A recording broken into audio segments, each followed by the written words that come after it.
Hello everyone, myself Vivek. I am completed my graduation from IP University and I have done the MCA and I joined the QSpiders in Feb.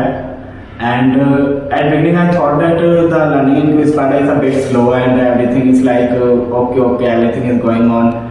But later on I get to know that QSpiders helping me a lot in completing my little details, and I can able to get to know that whatever the mistake I am done in the interviews, also in the company placement, I get to learn the new things here. I just know the new things about how the things are technically work, and the teachers, they are very friendly to me. They told me that whatever the things I am not able to grab, even the small details I was asking, all of the sirs in the QSpiders Delhi just telling me that okay, you can do that, whatever the small details, they are just not laughing at me, they're just telling me okay, that's how the things are done here. Also the mock interview and the test conducted by QSpiders are very helpful to me in joining the placements. Thank you.